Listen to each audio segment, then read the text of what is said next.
Hi and welcome to the high priestess tarot. आप सब लोगों का बहुत बहुत ज़्यादा स्वागत है। आई होप आप सब खुश हो, हेल्दी हो, अपना ख्याल रख रहे हो। आइए देखते हैं दैट इस पर्सन की करंट एनर्जी क्या है, आपको लेके इस पर्सन का सच क्या है, फीलिंग्स, इमोशंस, दिलो दिमाग में क्या चल रहा है। ये एक जनरल टाइमलेस रीडिंग है, जितना रेजोनेट करे उतना ही लीजिएगा। मेरे बारे में, चैनल के बारे में, पर्सनल रीडिंग सेशंस के बारे में इन्फॉर्मेशन आपको नीचे डिस्क्रिप्शन बॉक्स में दिया हुआ मिलेगा। Four of Swords, crossed by the Ace of Torches, Nine of Torches, interesting. Lot of Wands energy, fire energy, Six of Cups.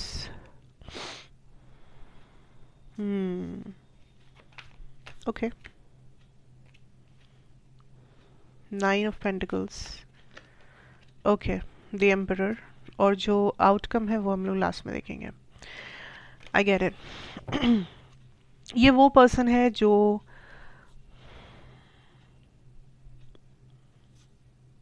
जब समय था इन्होंने आपका वैल्यू नहीं समझा। वाह। जब यूनिवर्स ने इनको मौका दिया था इस रिलेशनशिप को बचाने का या इस रिलेशनशिप में कुछ कर दिखाने का, वैल्यू करने, ग्रेटफुल रहने का, ये नहीं थे इनको। So weird. इनको हमेशा से आप एक ऑप्शन की तरह दिख रहे थे। इनको लगा था, मैं पास्ट की बात कर रही हूँ, इनको लगा था कि ओ अच्छा ये तो है, ये कहाँ जाएगी या कहाँ जाएगा, ये हमेशा रहेगा, ये तो पागल है मेरे पीछे। शी और लाइक ही और शी लव्स मी। मतलब ये भी आपको प्यार करते थे, ऐसा नहीं है कि इनके साइड से कुछ नहीं था, पर हमेशा से आपका प्यार, आपका अटेंशन, आपका अट्रैक्शन ज़्यादा रहा है। आप गिवर थे, आप रिस्पॉन्सिबल थे, आपने चीज़ों का रेस्पॉन्सिबिलिटी उठाया। आप हमेशा वो बिगर पर्सन बनते थे जो हर झगड़े के बाद आप मनाने जाओ, या चाहे आपको कितना ही बुरा लगे आप एक बार के लिए उन्हें माफ़ कर दो। आप चीज़ों को भुला दो कि ठीक है चलो कोई बात नहीं, ये वो whatever. But it seems like this person was the one taking advantage of you. हर चीज़ में इनको लगता था कि कॉम्प्रोमाइज़ आप करोगे, समझदारी आप दिखाओगे, प्यार आप ज़्यादा करोगे, इनकी बातों को समझोगे आप, इनके मूड स्विंग्स को उठाओगे आप। सो करना काम आपको है, ये बस आपके लिए जितना कर सकते हैं अंदर से खुद से ये वो करेंगे, और उसमें ही आपको खुश रहना है। इससे ज़्यादा आपको उतना डिमांड विमांड नहीं रखना है इनके सामने। इक्वल गिव एंड टेक वो सब कुछ नहीं होता। ये आपको मिले हैं, ये आपका सौभाग्य है, तो आपको बस खुश रहना है इनके साथ। ये उनका मेंटालिटी था, ये जो भी है। And I don't like that mentality, but okay, let's see. Now कहानी में कुछ तो ट्विस्ट आया है, एंड आई फील लाइक वो ट्विस्ट आपके साइड से आपने लाया है वो, because there was a point here जहाँ पे आपने शायद कहा होगा कि you know I am done, I am done. एक वो ब्रेकिंग पॉइंट था जहाँ पे या तो आपने इनको कंप्लीटली छोड़ के आप आए हो कि यू गो, अब जाओ बाहर में जाओ, मुझे अपना देखना है, अब I have done enough for you. या तो अगर आपने पूरी तरीके से उनको नहीं छोड़ा है, आप इनके लिए वो चीज़ें करना बंद कर दिए हो जो आप एक टाइम पे ऐसे ही किया करते थे आउट ऑफ लव, क्योंकि कहीं ना कहीं आपको सबक मिला है लाइफ में, कहीं ना कहीं आपने अपने बाउंड्रीज को समझा है। You have change, you have grown. आपका वो पुराना वर्जन को आप पीछे छोड़ के सामने आ पाए हो आप। And now this person is like, इस पर्सन को अब समझ आ रहा है कि चीज़ें पहले जैसा तो है नहीं। मुझे तो लगा था ये आएगी मेरे पीछे पीछे या आएगा मेरे पीछे, पर ये नहीं आया। मुझे लगा था इस बार भी यही समझदारी दिखाएगी, पर इसने तो नहीं दिखाया। मुझे लगा था अब तो ये भी यही मुझे सॉरी कहेगी या कहेगा, पर इसने नहीं कहा। सो अब ये जो छोटे छोटे चेंजेस है, अब इनको नोटिस होने लगा है कि पहले जैसा चीज़ जो जो भी था वो तो अब नहीं है। ना ये इस पर्सन के लिए एक प्रॉब्लम बनता जा रहा है कि फिर मतलब मेरे पर्सन को अब मैं उतना इंटरेस्टिंग नहीं लगता या लगती। मतलब अब मैं अगर नहीं भी रहूँ तो इसका चल जाएगा, मैं अगर नहीं भी रहूँ तो फिर इसको उतना भी फर्क नहीं पड़ेगा, मतलब ये मेरे पीछे दौड़ते भागते रोते नहीं आएगी या आएगा।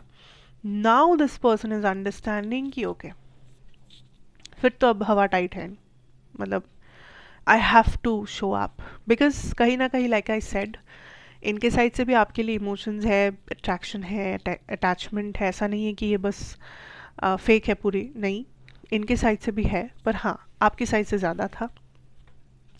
एंड सिंस वो इनके साइड से भी वो अटैचमेंट है, तो ये आपको पूरी तरीके से जाने तो नहीं दे सकते, पर इनको अब क्या लग रहा है कि हाँ फिर तो अब मुझे ही कुछ करना पड़ेगा, मतलब ठीक है अब मुझे ही रिस्पॉन्सिबिलिटी लेना पड़ेगा, थोड़ा सा ही सही, अब मुझे ही सॉरी कहना पड़ेगा अगर एकदम से ये नहीं कही तो, अब मुझे ही समझदारी दिखानी पड़ेगी अगर इस बार ये समझदारी नहीं दिखाया है तो।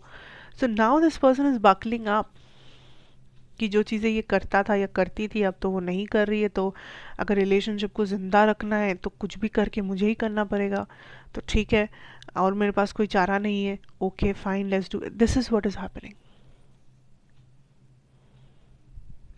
एंड गुड जॉब जो भी आपने किया है, जो भी ये ब्रेकिंग पॉइंट था, मुझे नहीं पता वो क्या था, कब था, क्या किया आपने, but good job. Let's see what is the immediate outcome. Seven of torches and strength. This connection will need a lot of patience, ठीक है, बिकॉज ये पर्सन एक बहुत अलग माइंडसेट मेंटालिटी के पर्सन है। ये पर्सन या इनका दिल आपके तरह ऑपरेट नहीं करता। आप जिस तरह से इमोशंस एक्सप्रेस करते हो या आपके लिए इमोशंस का जो वैल्यू है इस पर्सन के लिए नहीं है। So you have to have a lot of patience with this person. What I am seeing in the coming immediate future is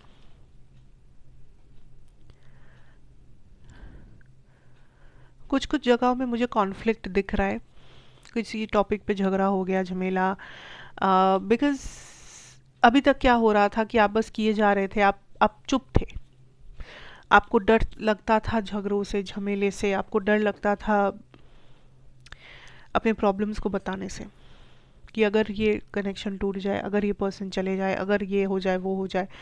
but now I see you speaking up, and the moment you start speaking up, कुछ कुछ जगहों पे झगड़े होंगे, disagreements होंगे, पर आपको डरना नहीं है, because these are the shadow साइज जिसका सामने आना ज़रूरी है। क्योंकि अगर आज आप इन सारी चीज़ों को लेकर बात नहीं किए तो फ्यूचर में जाके और बड़ा इशू आएगा, and then it will be, there will be no turning point. आज अगर एक चांस है भी इसको ठीक करने का, अगर आप आज भी चुप रहे तो फ्यूचर में जाके एक दिन आएगा कि आपके पास और कोई अपॉर्चुनिटी ऑप्शन नहीं बचेगा इनको छोड़ने के अलावा। सो अगर आपको सच में बचाना है इस कनेक्शन को, you have to speak up, चाहे कितना भी झगड़ा हो, कितना भी इश्यूज हो, you have to speak up for yourself. इस इंसान को अगर रास्ता दिखाना है, इस इंसान को अगर सच्चाई का टेस्ट कैसा होता है ये समझाना है, तो आपको अपने लिए खरा उतरना होगा, fearlessly, with confidence. Okay, so that is what I am picking up for you, and thank you so much for watching. कैसा लगा मुझे बताना, लाइक शेयर कमेंट हाइप करना मत भूलना। मैं आपसे फिर मिलूंगी एक और रीडिंग के साथ इसी जगह पर, तब तक के लिए take care, God bless you and good bye.